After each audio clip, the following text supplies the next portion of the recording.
So, God bless you. Thank you for joining me. What we're going to talk about today, tomorrow, maybe a third day, we'll just see how many days it takes to film. We're going to speak about this covenant that is in the book of Daniel, chapter 9. And so I promised you we would look at this. Let's see what the scripture has to say because of this peace deal that was signed about a week ago as of the recording of this video. So what we're going to do first is kind of have a little bit of a summary of the first 6 chapters of the book of Daniel, because I don't just want to jump into that. I think there needs to be some other information that is shared. So we're just going to do a little summary here quickly. So Daniel begins with being obedient to God because King Nebuchadnezzar has offered meat and wine, and he's not going to drink and eat those things. And so he and his friends are just going to eat vegetables and water. And the scriptures tell us that at the end of this time period, that they look better than they had expected. And because they're in such great shape for being obedient to God and defying the king, now Daniel is going to have this opportunity to interpret some dreams for King Nebuchadnezzar.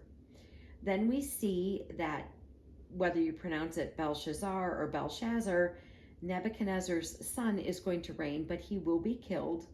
And then there is this plot against Daniel, and Daniel is thrown into the lion's den.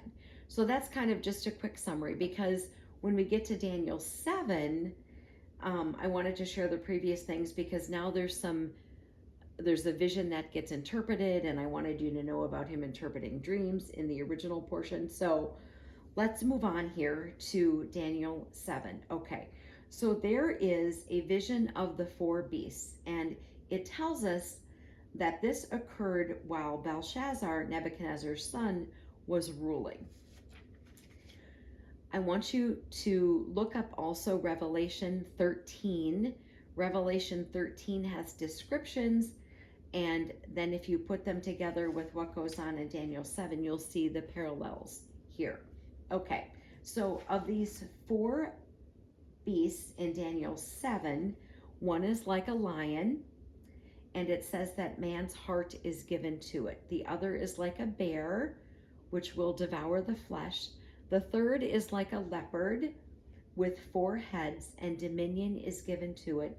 And the fourth, it says, is dreadful, terrible, has huge iron teeth with 10 horns, and speaks pompous words. We see at the end of Daniel 7 that the vision is interpreted, and that's at the very end. So Daniel 7 verses 15 through 28, we see this vision is interpreted. Then when we get to Daniel 8, there is another vision, and this is a vision of a ram and a goat. And so what we find out here in sort of the middle of chapter 8 is that the daily sacrifices are taken away. So I'm going to share Daniel 8 verse 11 with all of you, and this is significant for things that we need to see that have to happen. So Daniel 8 verse 11 says this: He even exalted himself as high as the prince of the host, and by him the daily sacrifices were taken away, and the place of his sanctuary was cast down. So this is Daniel 8. So what do we see? Well, there's going to be a daily sacrifice that gets taken away. So how do we have a daily sacrifice? Well, we have to have a temple. So for the people of Jewish faith, they are waiting for this temple to be built so they can resume sacrifice, because the sacrifice for them is for the remission of sin. So we're waiting for this third temple to be built. Remember when I'm always sharing about 2 Thessalonians chapter 2, where it speaks about the Antichrist sitting in the temple declaring himself to be God. We have to have a temple.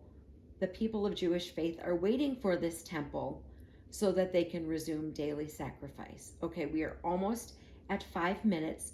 Join me tomorrow. Armor up, we ride at dawn. May God bless you as always. Have a great day.